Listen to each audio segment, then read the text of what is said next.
दिनमा ठिक भइहाल्छ किन?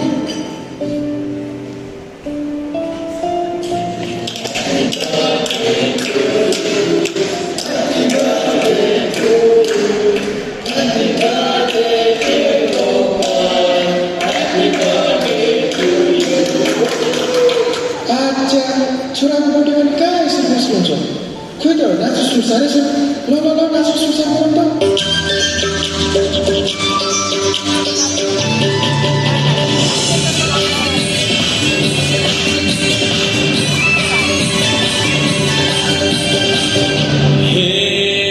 गाली पनि देखेँ मैले, गोरी पनि देखेँ मैले, भए फर्की गाउँ घरकी छोरी देखेँ।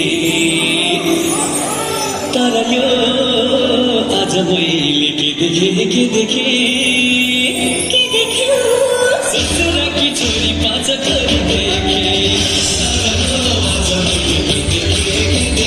ससुराकी छोरी पाँच छोरी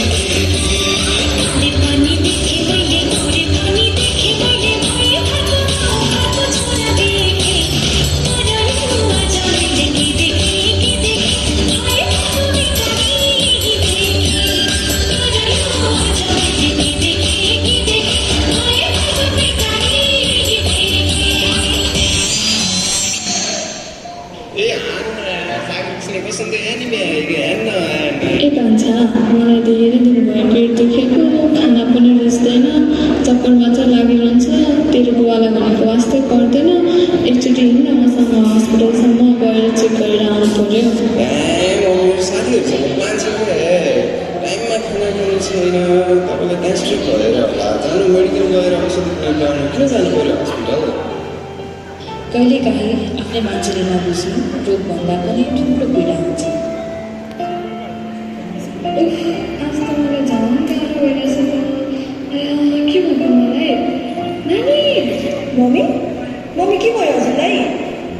लौ न भाइ, छिटो त आइज त। मम्मी त ढल्नु भयो। खालि गेम गेम गेम। छिटो बन्दी त, हस्पिटल लिएर जानु पर्यो मम्मीलाई।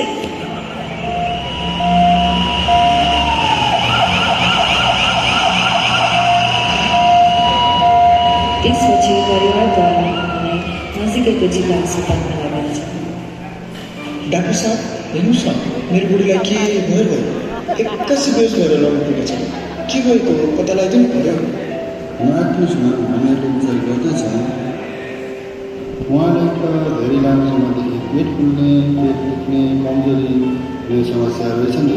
हो नि डाक्टर साहब, तर हामीले त सामान्य समस्या होला भन्ने सोच्यौँ नि त।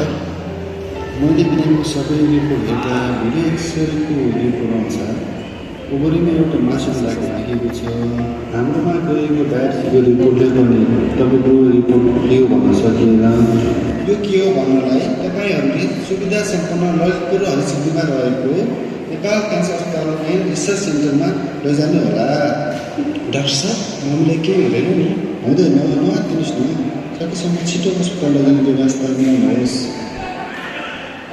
डाक्टरको सल्लाह अनुसार सबै परिवार मिलेर आमालाई हरिसिद्धीमा रहेको नेपाल क्यान्सर अस्पतालमा लगिन्छ। डाक्टर साहब, मेरो बुढीलाई के भएको हो? पत्ता लगाइदिनुहुन्छ भन्ने आशा गाउँबाट डाक्टरको सल्लाह अनुसार यहाँ आएका छौँ। उहाँको सबै रिपोर्टहरू मैले राम्रोसँग हेरेँ। त्यो रिपोर्ट हेर्दा ओभरीमा मासु पलाएको देखिन्छ। चिन्ता नगर्नुहोस्, यो सामान्य प्रकृतिको पनि हुन सक्छ। त्यसको लागि हामीले उहाँको ओभरीमा पलाएको मासुको शल्यक्रिया गरी निकालेर फ्रोजन बायोप्सी पठाउँछौँ। Frozen biopsy? यो भनेको के हो डाक्टर साहब? कहिलेकाहीँ युएसजी र सिटी स्क्यान मात्र प्राप्त हुँदैन रोगको वास्तविकता बुझ्न। टिस्युलाई ल्याबमा पनि परीक्षण गर्नुपर्दछ। टिस्यु फ्रिज गरेर जाँच्ने प्रक्रिया भएकाले फ्रोजन बायोप्सी भनिएको हो। त्यसको रिपोर्ट शल्यक्रिया गर्दा गर्दै आइसक्छ। रिपोर्ट यतिखेर थाहा हुन्छ र डाक्टर साहब? आधा घन्टामा रिपोर्टहरू सबै आउँछ अनि रोगको पहिचान पनि हुन्छ। उहाँको शल्यक्रियाको लागि व्यवस्था गरिन्छ र शल्यक्रियाको लागि अपरेसन रुममा लगिन्छ। शल्यक्रिया गरेर टिस्युलाई ल्याबमा पठाइन्छ।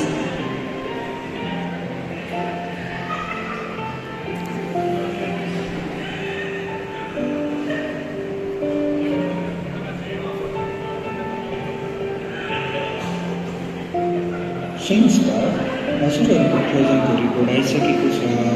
फ्रोजनको रिपोर्टमा अलि नराम्रो देखिएको छ। के भएको रहेछ? के नराम्रो रहेछ डाक्टर साहब? फ्रोजनको रिपोर्ट अनुसार ओभरियन क्यान्सर भएको देखिन्छ। आम्मा क्यान्सर नआत्तिनुहोस्, ठिक हुन्छ। उहाँलाई त्यही अनुसारको शल्यक्रिया गर्नुपर्छ। किन आत्तिनुहुन्छ? रोगको पहिचान समयमै भएको छ। क्यान्सर रोगको उपचार त नेपालमा सम्भव छैन भन्ने सुनेको थिएँ। के नेपालमा पनि सम्भव छ डाक्टर साहब? हुन्छ नि, किन नहुने हजुर? हजुरहरू आउनुभएको नेपाल क्यान्सर हस्पिटलमै सबै क्यान्सरहरूको उपचार हुन्छ। हामी कहाँ केमोथेरापी, इम्युनोथेरापी, रेडिएसन थेरापीद्वारा बिरामीहरूको सफल उपचार गराइएको छ। प्रयोगशालामा काम गर्ने आमाहरूले जीवनको सत्य पत्ता लगाइरहेका हुन्छन्। आमाको पीडा कहिले व्यवस्था नगरौँ, समयमा जाँच गरौँ, जीवन बच्छ। हामी सबैले भएर पनि मैले मेरो बुढीको कुरा कहिले बुझ्न सकेको छु। मैले मुलीको कुरालाई कहिल्यै गम्भीर रूपमा लिएन। उहाँको सफल शल्यक्रिया भई केमोथेरापीद्वारा उपचार भइरहेको छ र अहिले स्वस्थ स्थितिमा हुनुहुन्छ।